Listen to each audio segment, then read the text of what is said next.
সোমবার সকালে কলকাতার স্বনামধন্য এসএসকেএম হাসপাতাল চত্বরে ঘটে গেল এক মর্মান্তিক দুর্ঘটনা। জানা গেছে, সোমবার সকাল 8টার দিকে এসএসকেএম হাসপাতালের ট্রমা কেয়ার ইউনিট ও ইউরোলজি বিভাগের কাছে হঠাৎ একটি গাছ ভেঙে পড়ে।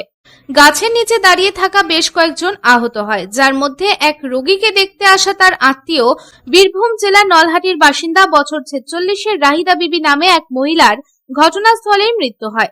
জানা গেছে, গাছটি অনেক পুরনো ছিল এবং অনেকদিন ধরে শুকনো ও বিপজ্জনক অবস্থায় পড়েছিল।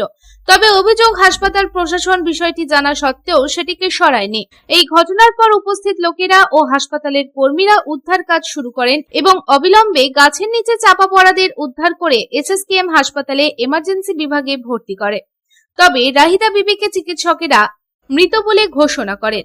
এই ঘটনার পর মৃতার পরিবারের লোকেরা হাসপাতাল প্রশাসনের বিরুদ্ধে ক্ষোভ উগরে দেয়। তাদের অভিযোগ, হাসপাতাল দীর্ঘদিন ধরে শুকনো গাছটির প্রতি উদাসীন ছিল। সময় মতো গাছটি সরানো হলে এই মর্মান্তিক ঘটনা ঘটত না। এদিন ঘটনার খবর পেয়ে ঘটনাস্থলে পৌঁছায় ভবানীপুর থানার পুলিশ। কিভাবে গাছটি ভেঙে পড়ল তা খতিয়ে দেখা হচ্ছে। মৃতদেহ উদ্ধার করে ময়নাতদন্তের জন্য পাঠানোর প্রক্রিয়াও শুরু হয়েছে।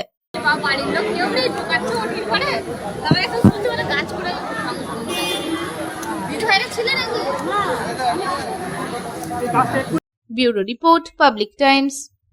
রানীগঞ্জে নিজের স্বপ্নের বাড়ি খুঁজছেন? তাহলে চলে আসুন biggest housing project Kamaladham housing complex.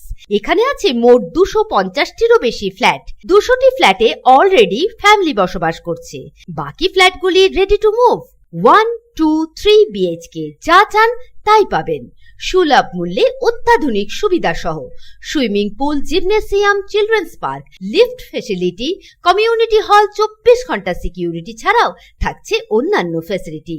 National highway থেকে মাত্র 400 মিটার দূরে, near Ganesh Dham housing complex, Jiradanga, Searsole, Raniganj. Contact number 7719356476।